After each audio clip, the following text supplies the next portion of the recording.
외국인들이 이제 드디어 네. 삼성전자를 다시 채우기 시작했다. 이번에 공매도가 재개돼서 이제 다음 주부터 이제 시작이잖아요. 네. 그러면 공매 쪽이 삼성전자가 될 거다라고 생각을 안 해요. 오히려 저는 뭐 방산이나 조선이나 2차 전지나 이쪽에 공매가 집중될 가능성이 크고 네. 그럼 그 돈으로 뭘 사겠느냐? 평가들은 하지 않을까 이런 생각을 하는 거예요.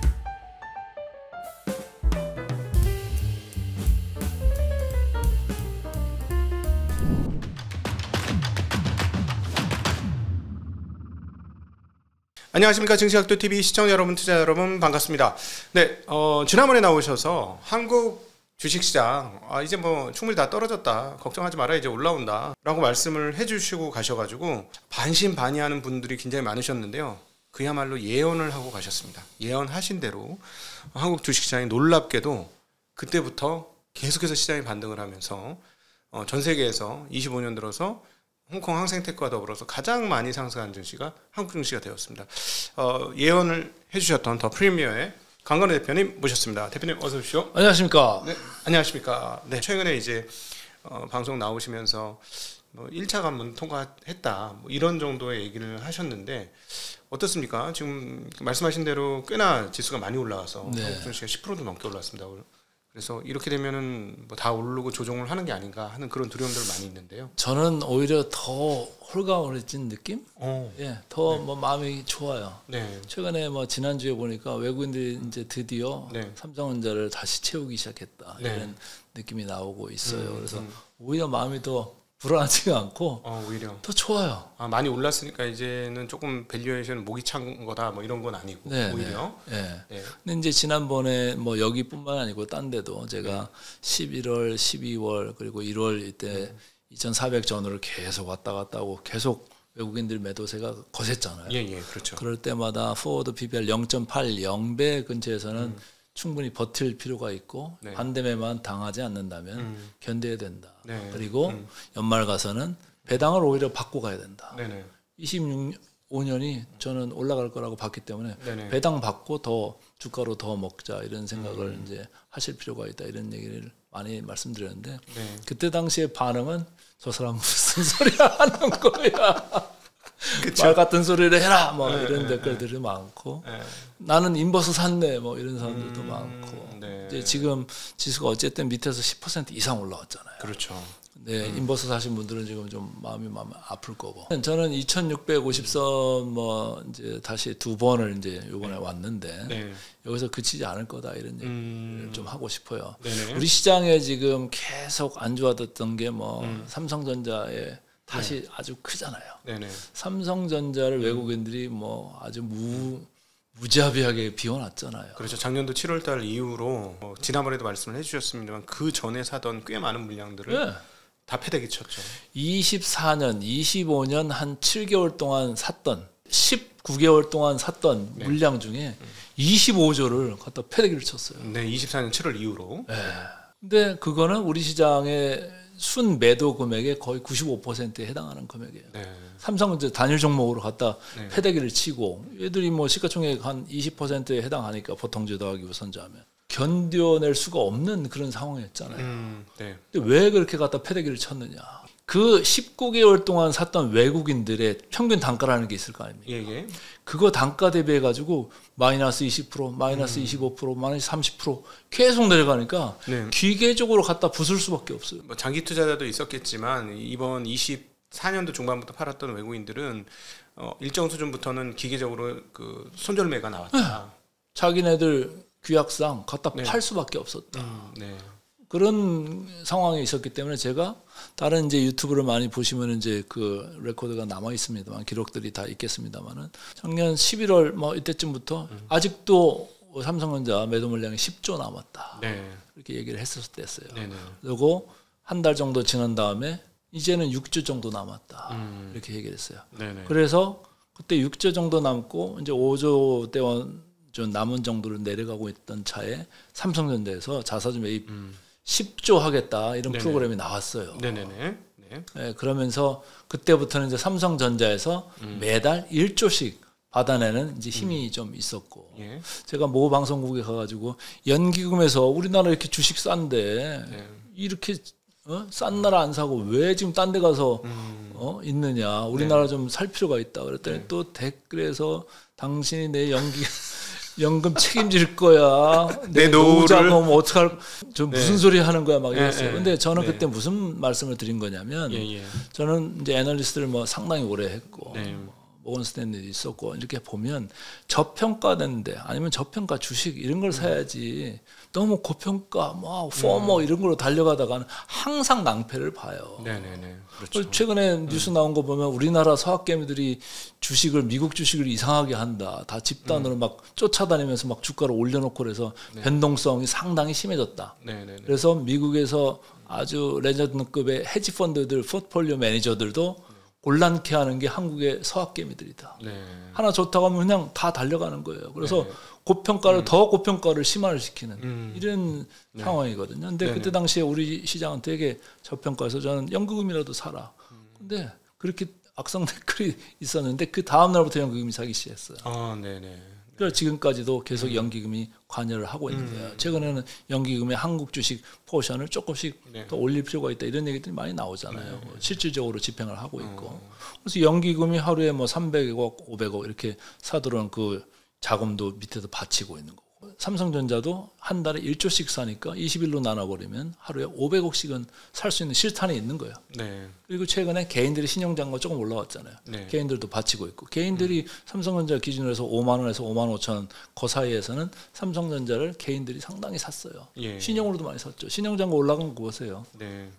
코스닥하고 격차가 많아진다고. 그 상당 부분이 삼성전자다. 과거에는 이제 신용은 보통 코스닥이 더 많이 오르고요. 거래소는 좀 늦게 올랐는데 이번엔 반대로 거래소가 더 많이 올랐습니다. 그래서 그 세 가지 매수 주체가 삼성전자를 비롯해서 우리 시장을 어쨌든 바닥에서 만들어놨다 이런 얘기고 개인의 매수세 관련해서 제가 모방송국에 지난주에 가서 한 얘기가 있어요. 개인들이 뭐 한 종목 개별에 있어서는 상당히 뭐 너무 지나치게 막 따라가고 지나치게 또 매도하고 막 이런 반대로 가는 경우가 많았잖아요. 근데 삼성전자라는 종목에 있어서는 개인 투자자의 집단지성이 발휘됐다. 저는 그렇게 얘기를 했어요. 그게 맞는 것 같고. 왜냐하면 지난번에 8만 원, 8만 5천 원 넘어가서 9만 뭐 간다고 했을 때 그걸 밀어붙여서 올린 게 외국인이 다 샀어요. 그렇죠. 외국인 사고 저는 제가 똑똑히 갑니다. 그 8만 전자에 개인들 엄청 팔길래 왜 파냐고 지금 HBM도 되고 레고시도 올라오고 있는데 이랬다가 아주 제가 여러 사람을 봉변을 당하게 해가지고 저는 그때 되게 시니컬했어요. 저는 뭐 낙관론자이지만은 항상 밸류라는 걸 보기 때문에 9만 원 가면 저는 삼성전자 뭐 더 이상 먹을 게 없다고 생각했던 사람이기 때문에 거기서는 더 달리면 안 된다 이런 생각을 했었어요. 이미 많이 높아 있었고 프리미엄이 삼성전자에 많이 부여되어 있었다. 근데 개미들이 거기서 다 퍼댔잖아요. 다 팔았어요. 이번에 개미들이 어디서 샀어요? 밑에 5만 5천 원 부러지면서 5만 원 가면서 거기서 계속 개미들이 산 거예요. 최근에 5일 뭐 연속 외국인들이 사주니까 누가 팔아요? 개인들이 팔잖아요. 외국인이 팔면 개인들이 받을 수밖에 없는 구조이긴 한데 외국인이 사니까 거기에 개인들이 팔더라. 근데 저는 지금 개인들이 여기 6만 원 좀 왔다고 해서 여기서 파는 건 너무 빨리 파는 거다. 이런 생각을 하는 거예요. 근데 이제 6만 전자 오고 나서 딱 시점이 되니까 공매도가 이제 시작이 되지 않습니까? 거기 나는 삼성전자는 더 플러스라고 보는데요. 그래요? 아니, 삼성전자 많이 올랐으니까 이제 공매도의 대상도 될 수 있는 거 아닙니까? 아니에요. 저는 오히려 반대로 봐요. 반대로. 제가 이제 모건 스탠리에서 헤지펀드 담당을 했거든요. 헤지펀드라는 게 뭐냐면 롱숏 에쿼티예요. 주식을 가지고 한쪽에 롱, 한쪽에 숏이에요. 근데 공매도라는 게 숏이잖아요. 숏 쪽에서 만약에 뭘 특정 주식이나 테마를 100억을 때렸다고 쳐요. 그러면 그 100억 때리고서 아무것도 안 하나요? 그럴 수가 없어요. 왜냐하면 이건 네이키드 포지션은 놔둘 수가 없으니까 해지를 걸어야 되잖아요. 그 100억 가지고 100억이나 아니면 90억이나 아니면 110억이나 만큼을 롱 쪽에 사줘야 돼요. 시간을 두고서 먹을 수 있는 전략이다 이런 거예요. 많이 고평가된 거는 시간이 되면 어떻게 돼요? 내려갈 가능성이 크잖아요. 그럼 내려갈 거니까 숏을 치고 6개월이고 9개월이고 12개월 보면서 숏을 쳐놓고 저평가된 데는 롱을 쳐놓으면 시간이 가면서 저평가된 데는 올라가고 고평가된 데는 내려가면서 이쪽도 먹을 수 있고 이쪽도 먹을 수 있고 그럼 시장에 가만히 있어도 이쪽에서도 플러스 나오고 이쪽에서 플러스 나오고 시장에 대해서는 위험에 대해서는 중립적으로 그걸 관리를 할 수가 있고 그런 게 이제 롱숏 에코티거든요. 그러니까 그렇기 때문에 저는 이번에 공매도가 재개돼서 이제 다음 주부터 이제 시작이잖아요.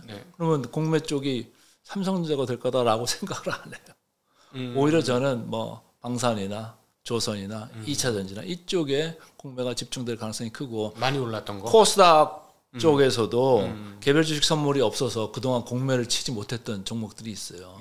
바이오가 있든 뭐가 있든 그동안 막 올라갔던 주식들이 공매 타겟이 될 가능성이 상당히 크다. 그럼 그 돈으로 뭘 사겠느냐?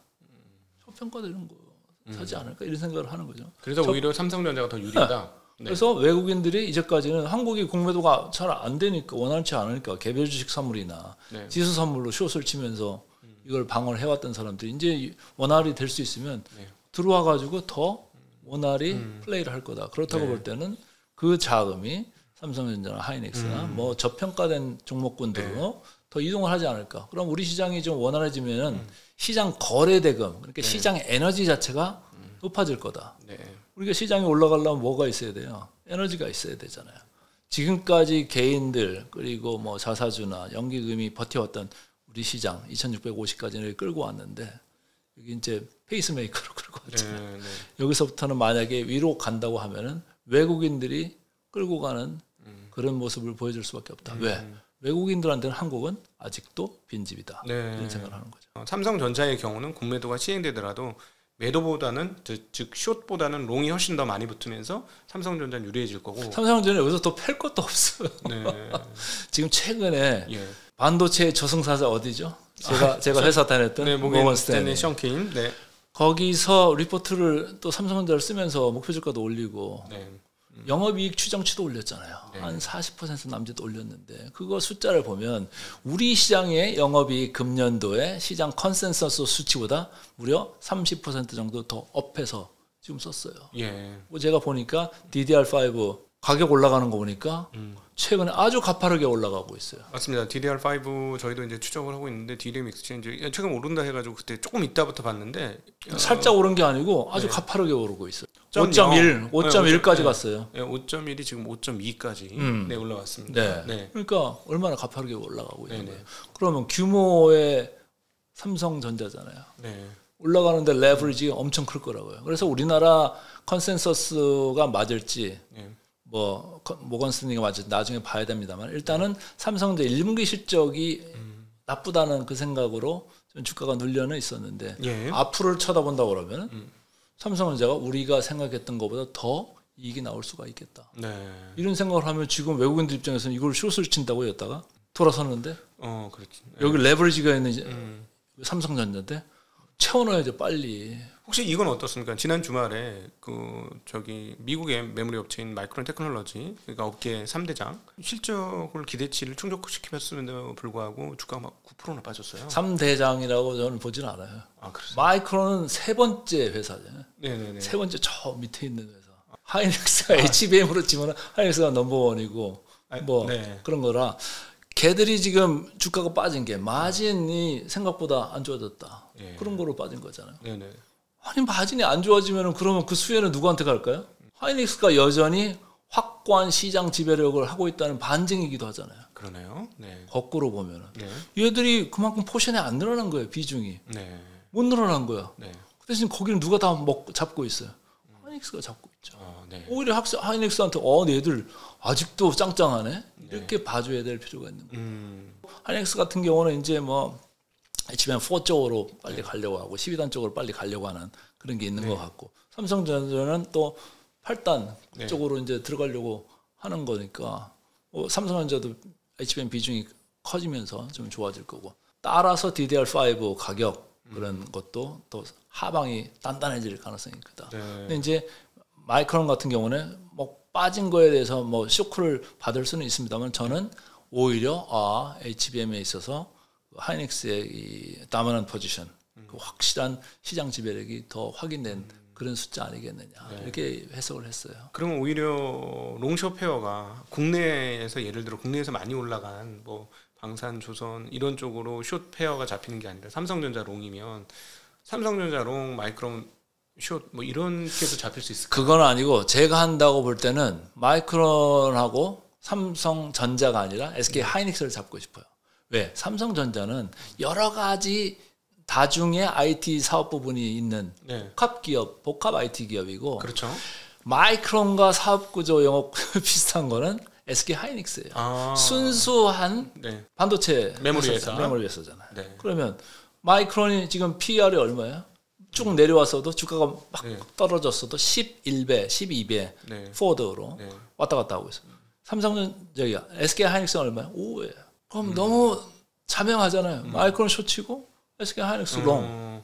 삼성롱 마이크로롱 숏이 아니라 하이닉스롱은 마이크로 숏이 작동한다. 오히려. 그게 제일 깨끗하잖아요. 그러네요. 삼성전자는 여러 가지가 있죠. 핸드폰도 있고 통신도 있고 가전도 있고 뭐 많잖아요. 비메모리도 있고. 근데 이거 마이크로는 그런 거 없잖아요. 그죠? 그러니까 깨끗하게 볼 때는 애플 때 애플로, 이거 볼 때는 그렇게 하는 게 맞다. 아까 롱숏 개념을 얘기했잖아요.